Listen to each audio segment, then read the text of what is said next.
We have a talk today from those of you who are here this morning, in terms of Alan and Kelly's talk, will think I'm just introducing my friends all day, which is quite a bad thing. But Craig Gerben and Toby Parkinge together run a firm called Headforwards. I've known Craig and Toby now for a number of years, becoming very successful in Cornwall and beyond with their firm. Their talk is entitled the Open Agile Profiling System. I won't cover all their background. Who's using the Hoover app now? Can I have a show of hands? Oh, adoption's going up, that's cool.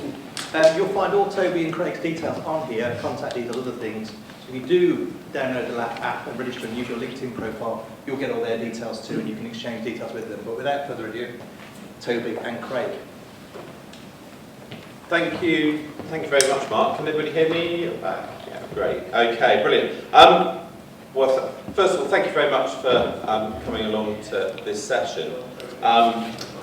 We hope that what we've got to talk about today is going to provide potentially a new opportunity for actually lots of people to become involved in the idea, hence the name Open Agile Profiler.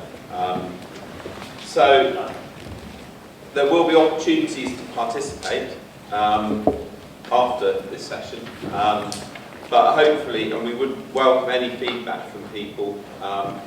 We're hoping to have a quick Q&A session at the end, and that should enable any immediate questions. But if you have any other thoughts, do catch us obviously later on this afternoon, at the beach party this evening, or any time tomorrow, or as Mark says, catch up over LinkedIn, email, Twitter, Facebook, etc.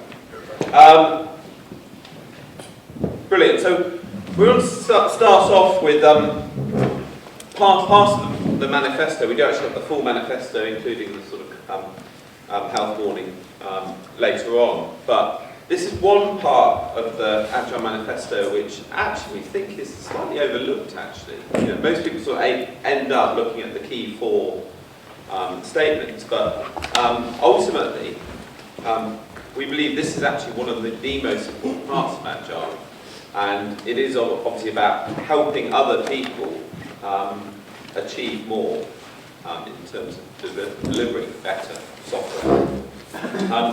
So just a quick introduction to ourselves. As Mark said, we're Craig and myself run a company called Headforwards. Set up about 4.5 years ago. I think that photo is when we had about 30 people. Now we're about we're going to 50, and I think we're nearly 60 people at the moment.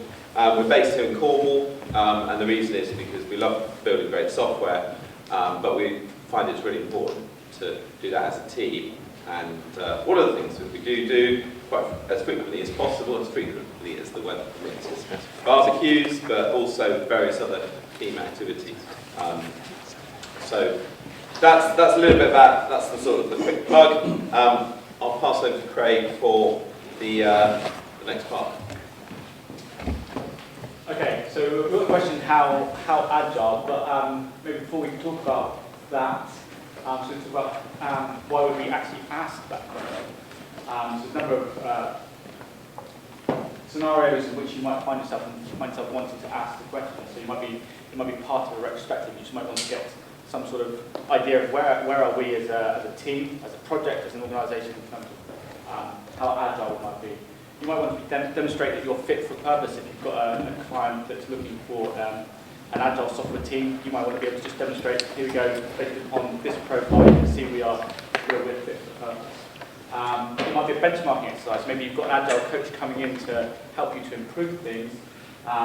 Maybe what you want to do is like take a snapshot now. This is how agile we are now, and then in 6 months' time, after we've started to realise some of the advice that the coach has given us, this is the improvement they've made for us, or the improvement we made.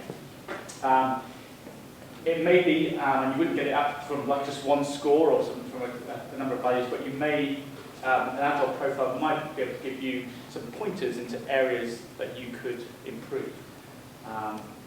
You may also need it in order to justify the need for improvement. Having worked in sort of large organisations in the past, often when you're talking to the business or the CIO, the CEO of the company, sometimes they're not ready to adopt your agile desires, and you really want to prove to them that actually agile would be useful, and you could sort of present to them, here's an assessment we've done using an Agile profiling tool to show that actually we've got some weaknesses and there is potential for improvements to be made. We think this justifies bringing in some Agile consultants to help us to improve. So, or sort of put us on a certified Scrum Master course, or whatever it might be. So a number of reasons why you might want to ask the question. It is a hard question to answer. You're not measuring how supple your muscles might be, or it's not that easy. What does Agile mean? Well, we all know that Agile means lots of different things to lots of different people. Just because you're doing test-driven development, daily stand-ups, continuous integration, does that make you Agile? No, these are just practices. It's just on one side of the spectrum. There's also the other side of the spectrum, which is a much more philosophical stance. What is the subject of your Agile measurement? So if you were to do an Agile profiling of your team, of your project, of your organisation, would you come up with different scores, a different profile? I think it's often the case is that Agile sort of starts from the development team and sort of works up from that point. And often you find that in the organisation, a large organisation will actually impede the Agile adoption of the whole organisation. So you may get different results depending on what it is that you're actually measuring. And also the answer is subjective. Not only who answers the question. So if you were to ask various Agile consultants how Agile a specific group is, they will come up with different answers and have different recommendations. And also who's asking the question can also influence or bias the answer to that question. So for example, if you're an Agile coach and you wanted to demonstrate that you've been effective in what you've done with an organisation, and the CEO is asking you, well, what's the Agile profile of the organisation now? Well, you're likely to say it's better than what it was when you started. So the answer is subjective. So why did we ask the question? Well, actually, apart from doing outsourced software teams, which is our main offering, from time to time we are asked to do some form of consultancy. And there was, at the beginning, early this year, we were asked to go into an organisation and assess their agility and provide feedback and suggestions on how we felt they could improve. They gave us 2 days to do it, so they said, we'll pay for your time, come up and spend 2 days with us, and then we want you to feedback and tell us how agile we are and what we need to do. That was the brief. That's all we had. When we sort of said, they asked us the question, well, how agile? And we go, well, what do you mean? What do you mean? How agile are you?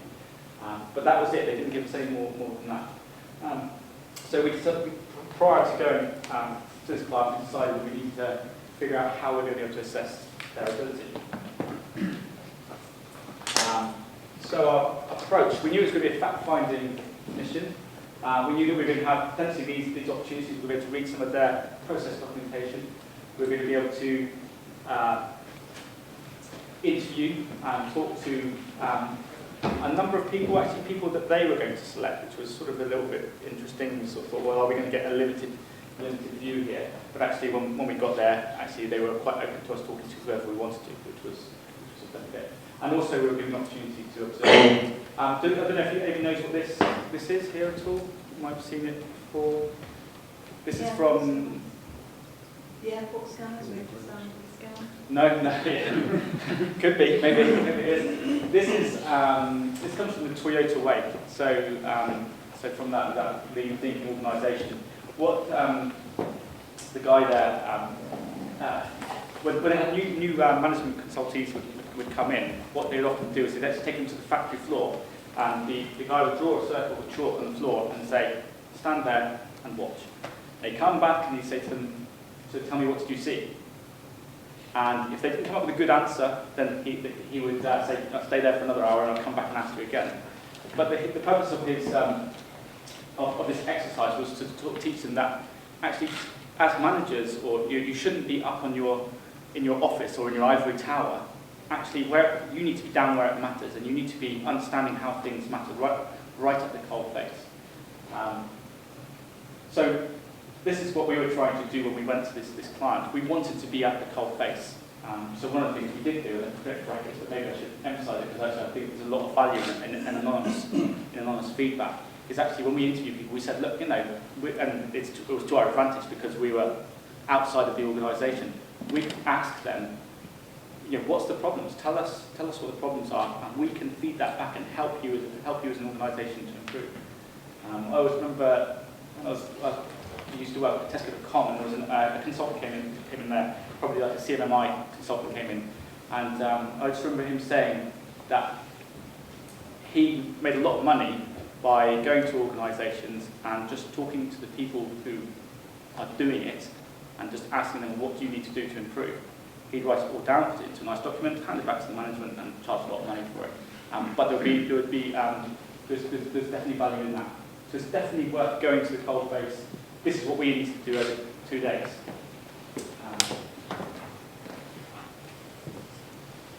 But we needed some form of framework or something to flesh out what we observed. We're going to observe lots of things, but we need to ensure that we got coverage. We need to talk about Agile. Agile means lots of different things. How are we going to ensure that what we've seen, what we found out, covers all of the things we need to cover, whether it be practice, whether it be philosophy, whatever it might be. So in the limited time, we need to ensure coverage. We felt we needed a framework. We did a little bit of investigation into frameworks that are out there, and there are a lot of tools that already do exist. Sure, you've probably heard of the capability, maturity, model, integration. I get what it's called that, but the CMM approach from Carnegie Mellon Institute. There was also the Agile maturity model, which was something that actually there's a number of variants of the Agile maturity model out there, but ThoughtWorks came up with one which was there to complement the CMMI but to allow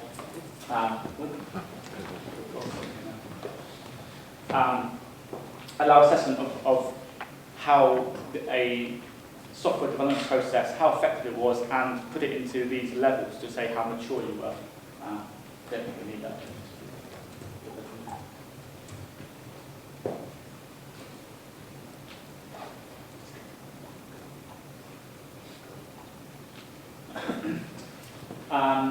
Scrum Butt has came from Jeff Sutherland's, something from, it's also called the Nokia assessment as well. This is an assessment of how effective teams are at Scrum, so it's quite specific. 42-point test, Waters came up with this. 42 because, of course, that's the answer to life, the universe, and everything. But 42 questions, and you get a point for each question, and based on that, there's your Agile score. Something quite interesting, actually, so from a guy called Ahmed Sidki, did a thesis for his dissertation on something called the Agile Adoption Framework. And within that, he's got something called the Sidki Agile Maturity Measurement Index, which doesn't measure agility, but it measures what he calls agile potential. And capability that comes from Mike Cohn, and this is actually it is an online talk. And look at it; it's good. It gives you an idea of, you answer a series of questions. It gives you an idea of where you are compared to other people, other organisations out there. So it gives you a relative score. It doesn't necessarily give you a score of where you are today. If you use that tool again in a month's time, you might come up with, even if you put the same answers, you might come up with a different score because other people are moving around.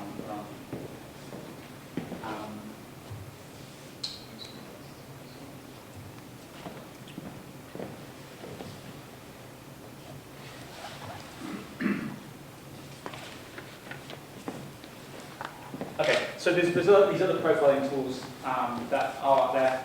They're good in some ways. There's definitely value in them. Definitely, if you want to look at how agile you are, use these tools. They are useful. They're going to one of the things we are going to say is that actually it's the journey, not necessarily the destination. Maybe you get a score, maybe you get a profile or something. It all looks pretty, but actually, what you discover through running through a series of questions or a framework actually gives you information on maybe how you can better yourself. But in terms of what we needed, they didn't quite tick our box. Yeah, they're very process practice specific. We get to know our client what specific methodology they're going to be using. They've something else. So the Amistad-Sidki measurement index was measuring potential, not actually measuring how agile something is right now. Not necessarily giving a clear indication of where you are now. So, like the comparative agility survey. And they're also closed, they're limited by the people who created them. And that's one of the reasons why we're quite keen to try and give this, open this up to the community and allow the community to help itself, so involving lots of other people. Am I still going? Oh yeah, okay. Sorry, lots of talking from me. So what do we do for the framework that we created in order to answer our client's problem? We decided that our starting point would be the Agile Manifesto and 12 principles. And we devised a series of questions that we could use against whoever we were going to speak to. So we thought, well, if we get the opportunity to speak to developers, what are we going to ask them? If we get the opportunity to speak to a Scrum Master, if there's such a thing, or an Agile Facilitator, or a Project Manager, what are we going to ask them? If we get to speak to the CIO, what are we going to ask them?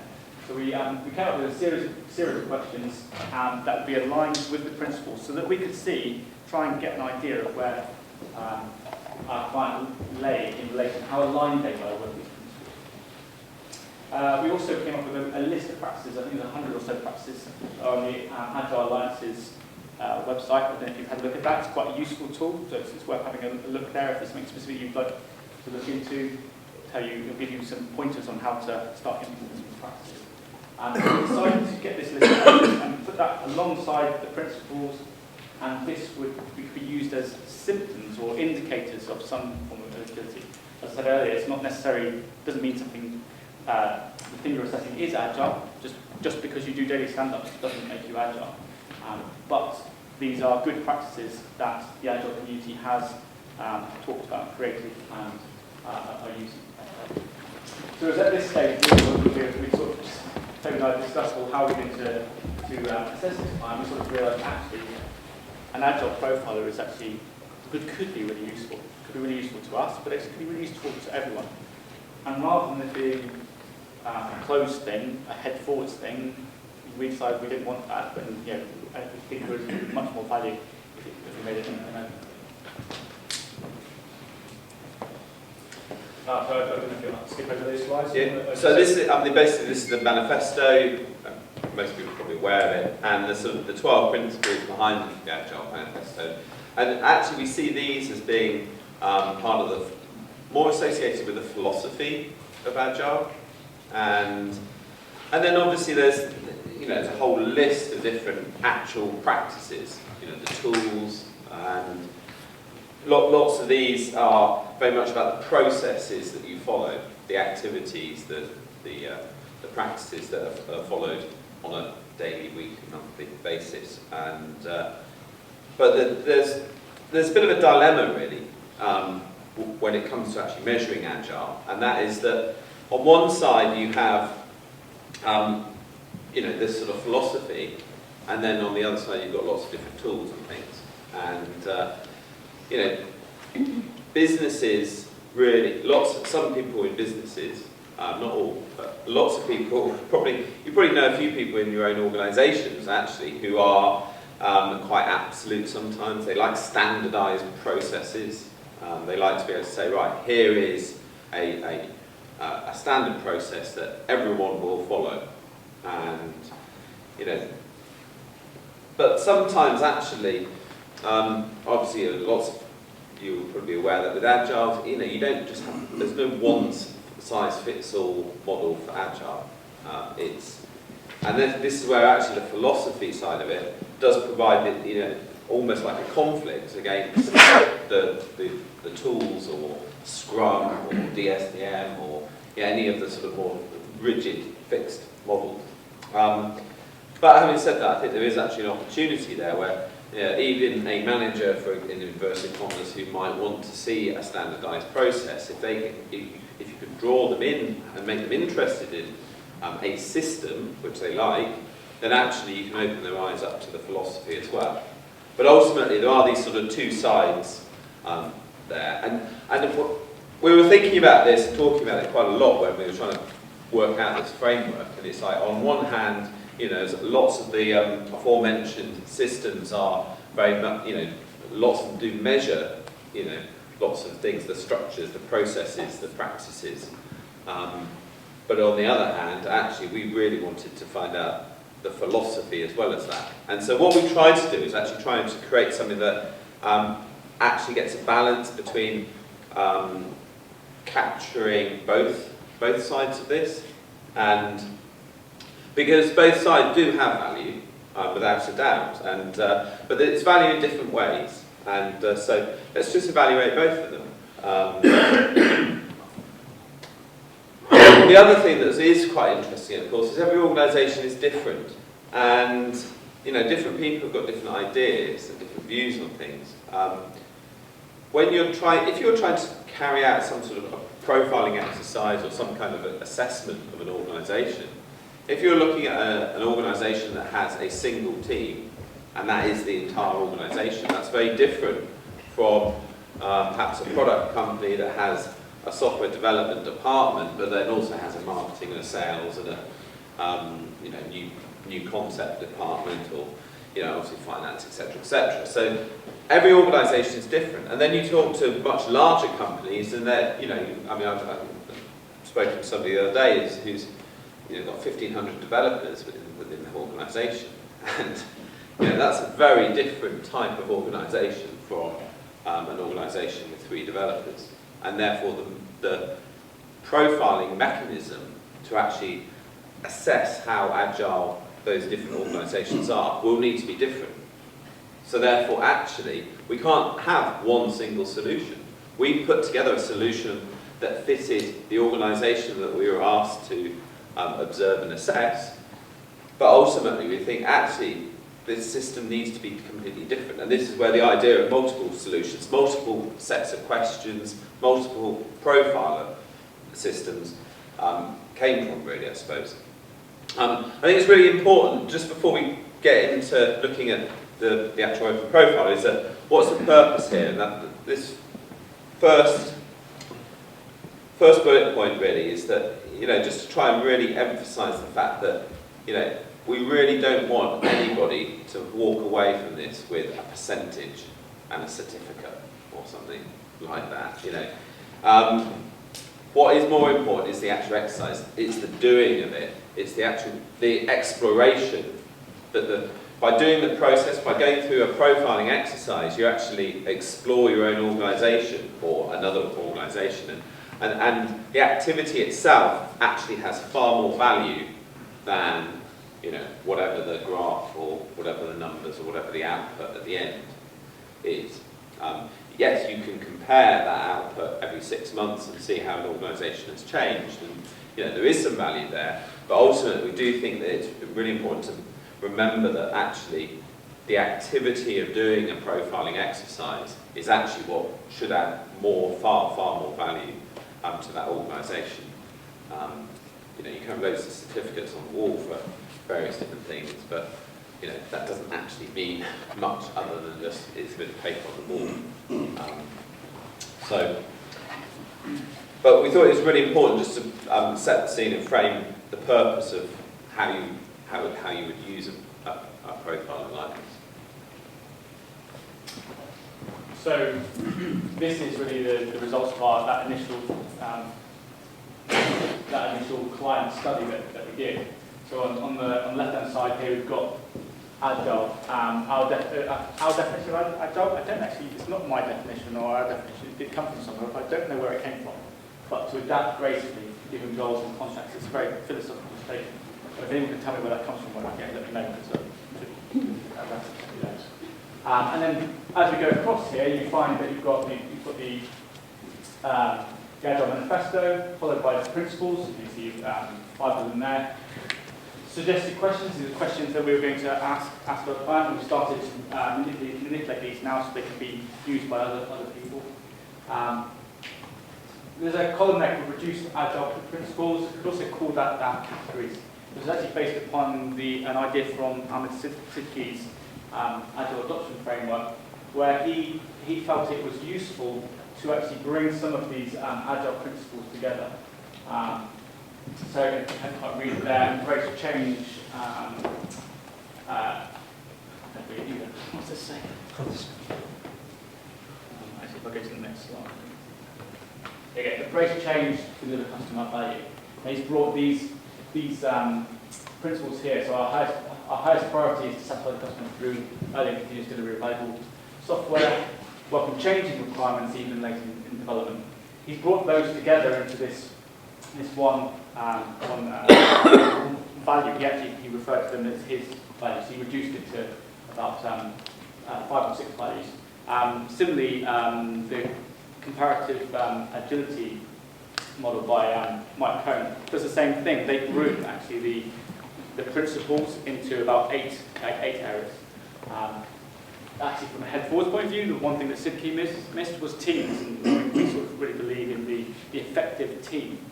And he didn't talk about that. He talked about human-centric values, but he didn't talk about the team specifically.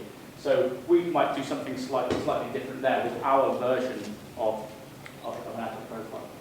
But what we can do here is we can list a number of questions that we think need to be answered in order to assess the agility of something. But our idea is that every one of you have probably got a different version of this, and that's something which is more useful to you. But what your idea might be actually very useful to other people as well. So what we're thinking is if we bring contributions in, different ideas, we can then flesh this out, and instead of doing the Headforwards 2015 version 1 survey, you can do the Scrum Buck survey, or you can do Mark survey, or Unruly Mob. So you can, there will be plenty of ideas coming in there of questions that can profile how agile an organisation might be, which might be just your own organisation, and you want to have a benchmark now and then check it again in 6 months' time to see if you've improved. But also this tool will allow you to be able to select. So you can say, well, actually, I'm quite interested in Scrum because we do Scrum, but actually I'm also interested in Agile as a philosophy. So I'd like to have 2 sets of questions. I'd like the Scrum Buck questions, and I'd like I'd like the Agile principles in their own right, and I would like us to do that, answer those questions, come up with the profile, and then compare ourselves to that in 6 months' time.